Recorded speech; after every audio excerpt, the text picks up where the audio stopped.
Hey, Hello. how are you doing? Can you hear me? Yeah, I could hear Oh, you. nice. Okay. I can hear you now. Yeah, how are you feeling after the race? Yeah, pretty good. Yeah, that was very fun. I definitely sore. I went for mini recovery run today, and my Right. back started out real tight, but now Yeah. I think I'm all mended. Yeah, if you could make it through a recovery run, that's such a good healing process or a thing to heal, a way to heal. Right. Yeah. How about yourself? You seemed completely unaffected by the end, at least from my Yeah, I perspective. just had like a dull, maybe a dull, very light dull ache like in my knees, maybe by the end of it, which felt normal. And Yeah. then I did like a recovery run the next day and then I felt like a little bit like my base level of tiredness or energy was lower. So I felt like a bit like I wanted to take like a nap the day after. But Yeah. that's sort of how I was affected. Yeah. Nice. Yeah, I was just reflecting, like I've done training runs with friends who were like maybe similar to me in terms of running fitness or like yeah, slightly worse or slightly better, but I was like, "Oh, like I think, it's like it was a different experience to go on this long run with you where it's like uh you know, you're Mhm. used to the ultra distances and are far more experienced. So it's like, oh, that's yeah, it was fun. Yeah, I guess I've been running for so long. Like in grade 4, I started doing, like back then it was like a 1 kilometer was our cross country races. But maybe I've always had just like a little bit of a natural ability to not really get injured and just sort of my body tolerates like running well. But then, yeah, combined with Yeah. just starting at such a young age and then running a lot in university and having a coach and wear, like the right pair of shoes and stuff like that, uh, Right. that that's led me to now feel like it's rare for me. Like even when I don't really train, like recently I haven't really been training so much, but I've always felt like it's really hard for me to push it too far uh, in some ways. Right. Uh, Yeah, it's cool. Cool. yeah, and the recording was interesting. The audio, the audio is pretty much, I would say, like unlistenable. It's still interesting to me though. Yeah. Like I know what I said, so I can sort of understand. Like I feel like people would not even maybe really be able to understand the audio. I can see Uh-huh. from the audio waves, they really got like pushed and clipped. Uh, I think you'd have to talk like almost like phone call volume, like a bit more mumbly to have the audio not like max out the bone conduction's capability. Uh, Yeah. I but it, found it pretty yeah. interesting, but yeah, I'm Uh, also a biased observer because I sort of also but knew yeah, what well, I was it's saying. exciting though because like if that, it sort of shows me like if that was crystal or like perfect audio that seems to be what those DJI mics record. Uh, that gets interesting. And so yeah, I put in an order for like the two DJI mics, and then I'll just have those around and see what I end up using them for. I could see like me and my wife recording, like if me and her go for a walk, maybe I'll test them out with a conversation like that. Or if I think maybe next September I may be going on like a family vacation, so I could collect some like conversations on that. But then now I'm debating, should I pick up either like a GoPro, or like DJI also sells a GoPro equivalent. And I'm interested in having like a 4 foot selfie stick with a GoPro on the end or the equivalent DJI. And then actually, if you get the DJI one, it easily integrates like the two wireless mics can sync up with the footage or just like, Mm. connect with the camera.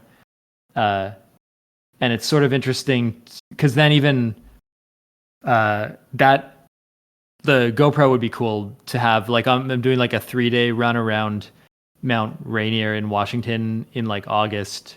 Hopefully I'm doing that trip, and that would be cool to just get some footage with have a GoPro on a selfie stick and just get various footage of I'll be sleeping in a tent. They'll make breakfast for us. I'll film various woods and stuff. It could be cool. I'm sure that'd be beautiful. Because on those, I'll bring like a spare battery pack for my phone and stuff. But I was thinking why don't I just use because that's what I keep thinking is why not just use my phone? And then even I was picking up it's like $250 for like 2 DJI mics. And I was thinking, actually, why don't I just get like a little lapel mic that connects with a cable to my phone and just phone in the pocket, and then that would be good audio. Like the mic would be on the phone. It's like $5 to get one of those lapel mics. And that actually seems like a really good solution. Only if I do end up with because I guess the problem is especially on a multi-day trip or on some like outing, you sort of want your phone, preserve the phone battery and use the phone for other things, and then have a dedicated camera that could almost be always on for many hours and just getting maybe even a slightly higher quality video than the phone. And it's like stabilized with whatever technology those cameras have. So I feel like there's kind of some advantage, some like easier, like you don't really have to think about wasting footage or filling up your phone's memory or something like that, or taking your phone in and out of your pocket. You can just have a little thing on a stick. Seems so cool, like multiple hours of video with a little thing on a stick that if it runs out of battery or anything happens to it, your phone's like independent. And then plus if you the advantage of the mics over just like a $5 lapel mic on the phone is that they would sync to the video. And then I imagine at some point I'll be filming video and recording audio and sort of want like an easy way other than clapping to sync up the footage, just have it all, have like the conversation and the video recorded and have it be high res and up on a stick so you can sort of get good angles on things. I feel like it would just be fun to have, and the equipment is also lightweight. It's exciting to just have stuff around, and then when the time comes, you can collect a bunch of footage and audio without really thinking too much. Yeah, with like reasonably good production value. Yeah. So for your projects, what's going on with you? You've said that you have thoughts about making a comic book game, but you're working on chess videos, and you have your trees game. And then I wonder, because for me as well, like I always have multiple projects, and I always think I got to pick one, and I always get stuck choosing. Like sometimes I think, how do I measure? Like there's not really, like I'm not trying to grow an audience or make money. So then there's no real, it's just like whatever project calls to me the most in some artistic way. That's how I decide what the next thing is. But then I always feel like maybe if I choose right, this will be the moment where people will find it and it'll be more impactful in a way that's more fulfilling. And then if, sometimes I get stuck just thinking, oh, it doesn't matter what I do, nothing will burst through. So it's just for me. So I don't have it's hard, but I just want to feel that, like, I love when MinMax does any contest because that's the pull that I need to just, I see other people submitting videos, they're in the Discord talking about what they're working on. And that allows me to just be like, okay, this is the time, the deadline, the length. And I can just be like, I'm doing this project because that's what's happening now. But then, without that external stuff, I just don't have a way to focus. So then I'm kind of half interested in like your progress and seeing what you come up with, because if you find something, if you find a strategy that works, I'll copy it. No, I mean, I feel the same way, unfortunately, or maybe fortunately, because I feel that the extra little activation energy of like talking and like the extra little component of community and connection that like the MinMax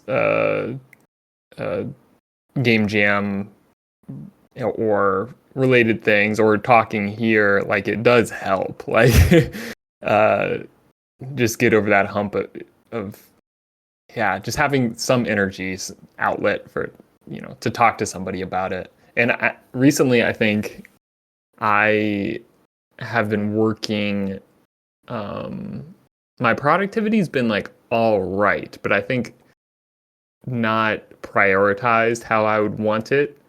Because I have been working on the chess videos a lot, and when I started doing that like a month or two ago, I thought it would be a way to just grow my skills in terms of putting things online and video editing and public speaking. But now I'm like, well, I guess I also had in the back of my head, like maybe this will be an easy thing to do on the side, and like, because I'm sort of in my element talking about chess. But it turns out like all the other things around it do take a lot of time, like editing video and setting up Twitch, and streaming itself is takes a lot of energy. So I'm like, yeah, I haven't been finding the time for what I really want to be doing, which I do want the game I'm working on to be the number one. So I'm like, but it is far more daunting because it's like now at this point I haven't touched it in a while, and the code base is just a huge mess, and I'm like, it's not easy the way that making chess content is. So I need that extra little push to get back into it, I think. But maybe this will be the push I need just to commit to it here. I always restart stuff. Like if I'm ever faced with my own code base, even if it's like kind of small and just messy, I'll just start a fresh project, and that doesn't like work. It doesn't work or accelerate anything or even like pay off all the time. But I'm just always, that's like my personal thing is I just find the feeling of going back to an older code base and forgetting what I was doing or not using all the functionality or trying to add something to it. It ends up feeling not, I guess maybe sometimes I can push myself to just do what's needed to get the thing to work and then ignore all the possible bugs or inefficiencies and just sort of push the code out and then like delete all the files and just have the game out there somewhere. Yeah. But then other times I just want to, I want to see what the game is and have an idea about, like, plan more what it should be, and then just start fresh, do exactly what I planned. And that sometimes that's like starting from zero. It's just it feels faster to build up than to try to save whatever code I've written or something. Yeah, I totally feel that. I think it would at this point be too demoralizing for me to do that with this project, but I think I for don't have other a things, sense for how I do that big as it well. Yeah. But yeah, what about you? What projects are you deciding between currently?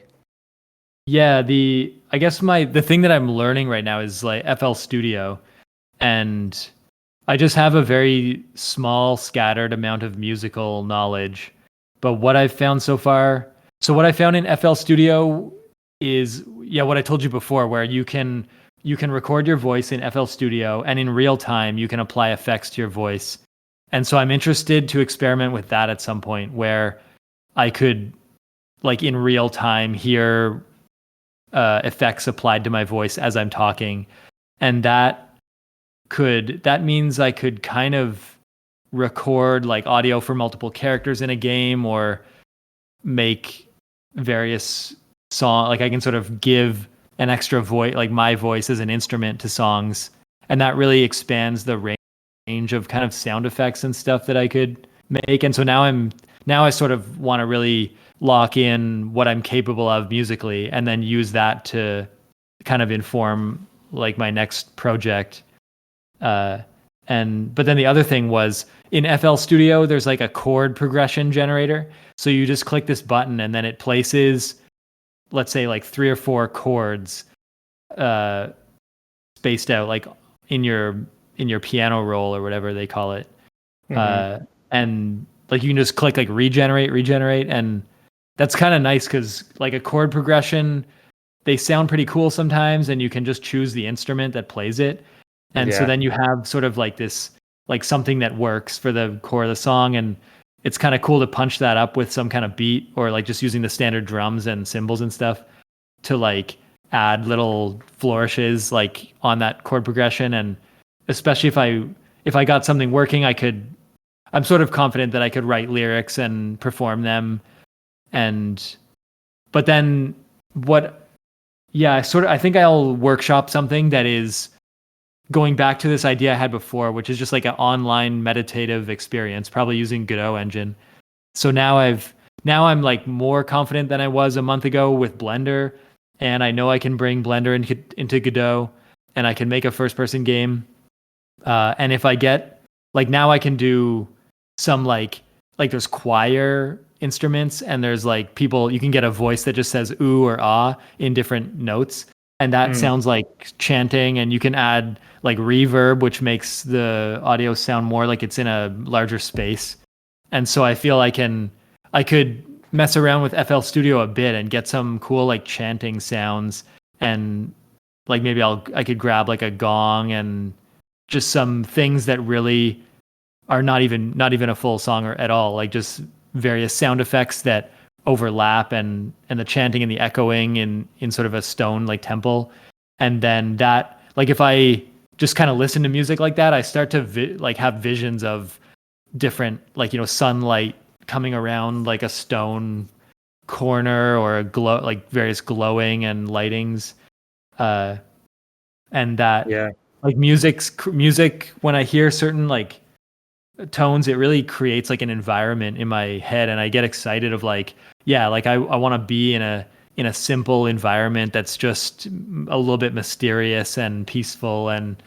Uh and so I feel like looking around a bit at music a little bit more, finding stuff that I like, then maybe doing some simple things in Blender, and then trying to decide maybe like a few pieces of music that I need to create, that maybe I'll spend some time making that. Then I'll have, you know, the music, Blender, and Godot, and maybe I can. But then I need to stumble on an idea that locks all of that together in a way where uh, I find the best thing that I want for projects is like a coherent message that, like, I Yeah. often like bury that message like in ambiguity and abstract stuff.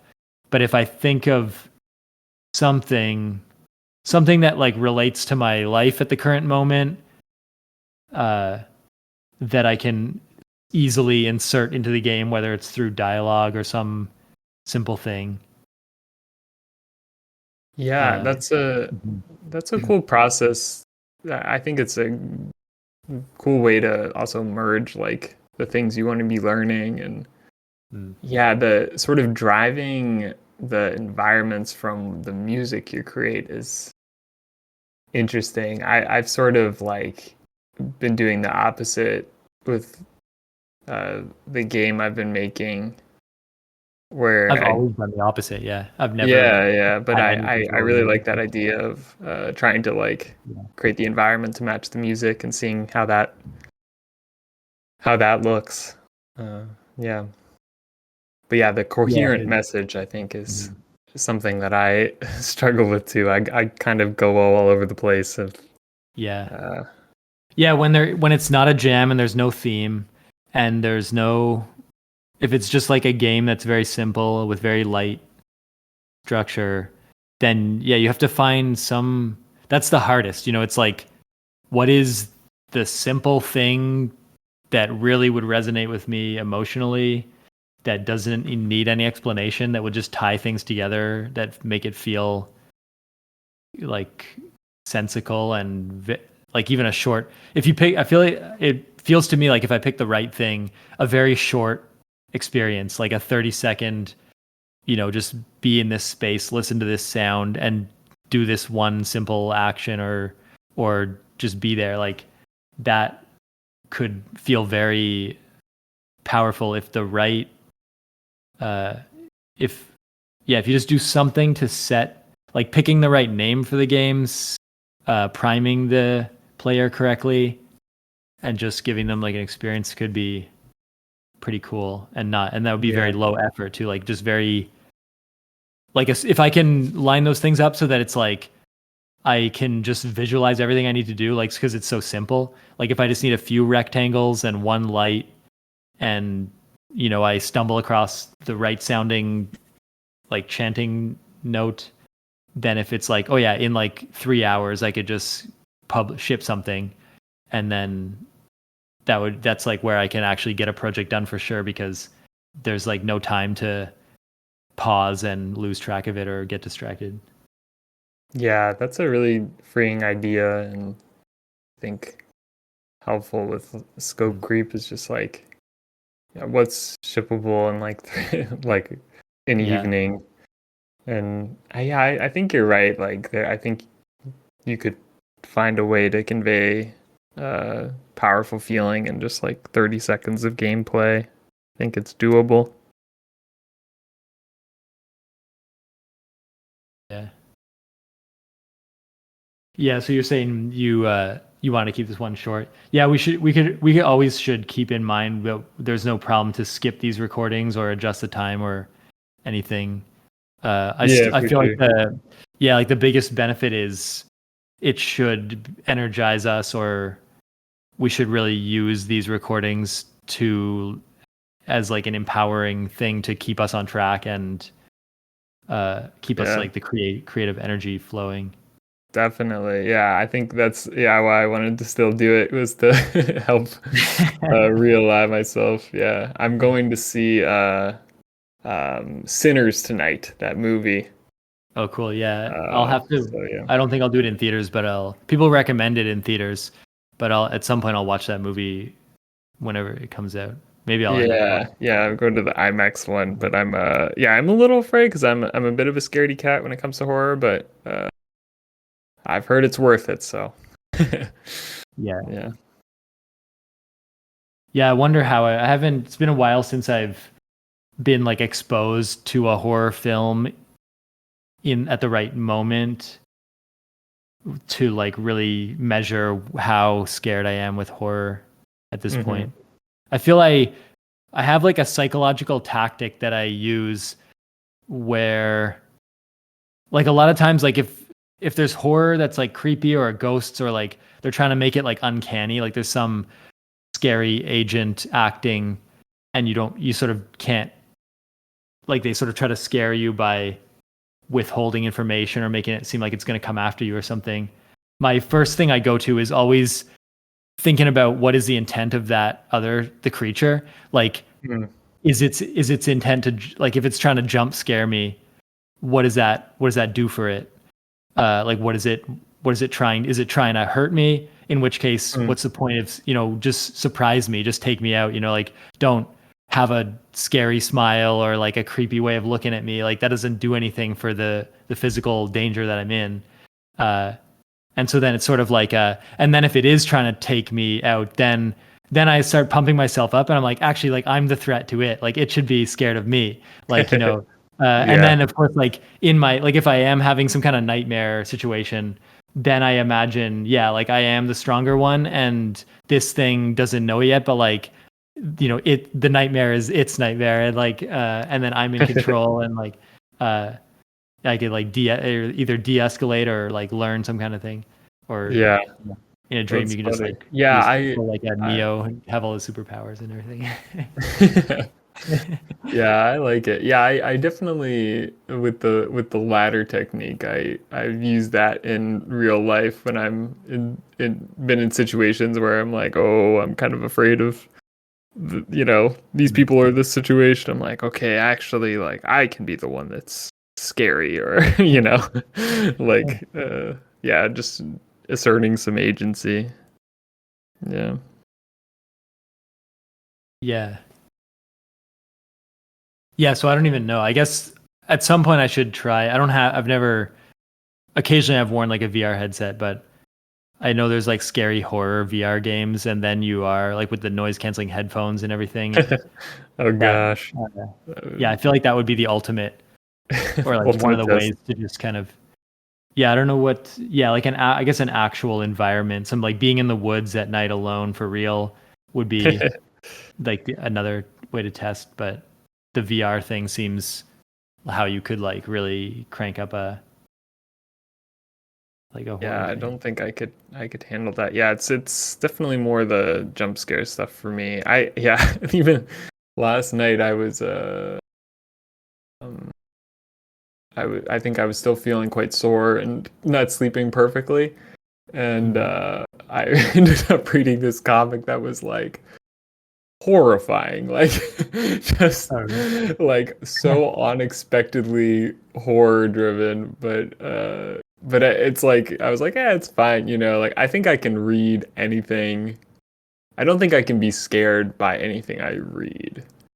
Like I think I Yeah. yeah, it's only the jump scares that get me like in a I don't know. Maybe it seeps into my subconscious, but at least in the moment, Hmm. yeah. There was one thing as a kid I read in a Harry Potter book when the like fortune teller teacher has like a vision, and Oh there's like a yeah, yeah. scene where like I remember being scared by that scene, and Mm, because it was just like very unexpected. It seemed like the story was like taking a turn all of a sudden, and I don't know yeah. why. I guess I was just really immersed in the book, so then it didn't feel like I was reading. It felt like a scene that was like occurring or something. Right. Yeah, rich Oh, but then I imagination. remember I shifted all of a sudden because I like it says her eyes roll back into her head and she's like concentrating, and so then I imagine like you just like throw like a golf ball and it like hits her between the eyes and she snaps out of it, and that allowed me to like get past that part by Uh, like just like finding the more as a humor comedy. in that. Yeah, and then Yeah. I was like I couldn't like not think about that in a funny way or something. Funny. Um, Yeah, well that was good. I guess we'll plan to just check in next Tuesday also. yeah, sounds good. I will by then I'll have my whole life organized and be prioritizing correctly. Yeah, that's hopefully me too. I'll I'll have all that sorted out. Yeah. Cool. Well, yeah, Well, thanks yeah, for talking. I look forward to hearing how you find Sinners. I've just heard people talking a lot about it in reviews. Yeah, I've Yeah, tried to whenever go we in talk. as spoiler free as possible. I just know people like it and there's vampires, but that's all Yeah. I know. Yeah. Yeah, well then, yeah, have fun with that. Thanks. Well, yeah, if I don't see you, I'll talk to you again next week. Yeah, see you then. See ya.